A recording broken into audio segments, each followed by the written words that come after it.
मीनाक्षी तिवारी और आप देख रहे हैं बी टाउन की बिल्ली, एक ऐसा चैनल जहां आपको बॉलीवुड से लेकर टीवी तक की खबरें, गॉसिप, कंट्रोवर्शियल फिल्म रिव्यू देखने को मिलती है। साउथ के चाहने वालों का इंतजार आखिरकार खत्म हुआ।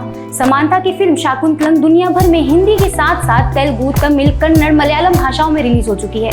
अगर आप ये फिल्म देखना चाहते हैं तो ये रिव्यू जरूर सुने। फिल्म शाकुंतलम में साउथ एक्ट्रेस समांथा प्रभु मेन रोल में नजर आ रही हैं।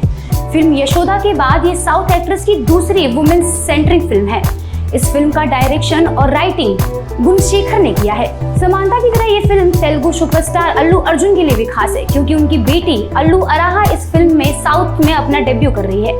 फिल्म शाकुंतलम में मलयालम एक्टर देव मोहन ने दुष्यंत की भूमिका निभाई है, जबकि मोहन बाबू, प्रकाश राज, मधुबाला और गौतमी भी समांथा की इस फिल्म में इंपॉर्टेंट रोल निभाते हुए नजर आ रही हैं। कई बार पोस्टपोन हो चुकी इस फिल्म ने आखिरकार दुनिया भर में रिलीज हो गई है। फिल्म की कहानी शाकुंतलम के जन्म से शुरू होती है।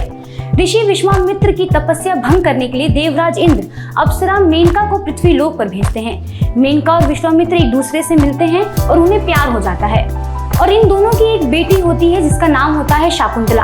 हालांकि बेटी के जन्म के बाद अप्सरा मेनका अपने पति और बेटी को छोड़कर देवलोक चल पड़ती है।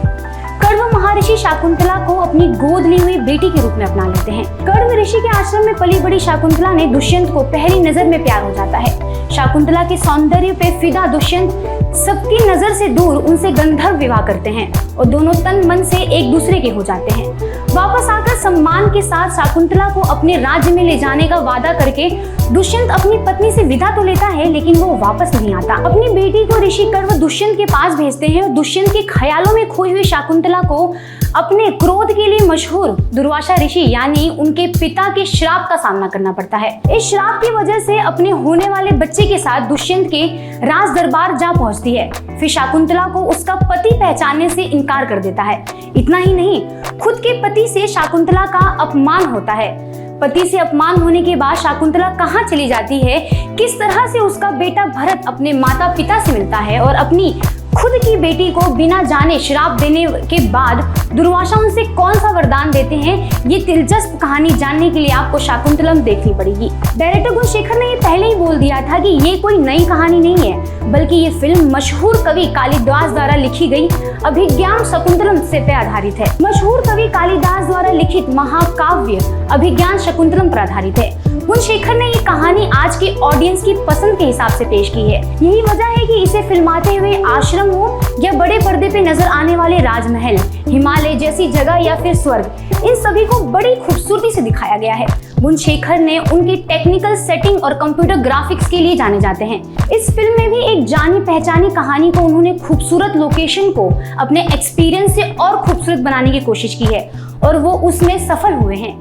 आज के जनरेशन को इस तरह की कहानी में बांध के रखना मुश्किल है।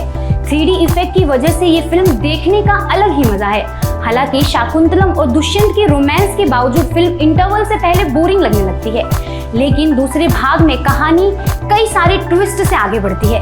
फिल्म में एक्टर्स की एक्टिंग की बात करें तो समांथा ने शाकुंतला के रोल को पूरी तरह से जिया है। डबिंग, डायलॉग और ज्यादा बेहतर हो सकते थे। देव मोहन भी दुष्यंत की भूमिका को जस्टिफाई कर रहे हैं। हालांकि समांथा के साथ जब अल्लू अराहा को भी इस फिल्म में सेंटर ऑफ अट्रैक्शन कहा गया है। इस फिल्म को विजुअल ट्रीट कहा जा सकता है, लेकिन जरूरी नहीं है कि ये ट्रीट सभी को पसंद आए।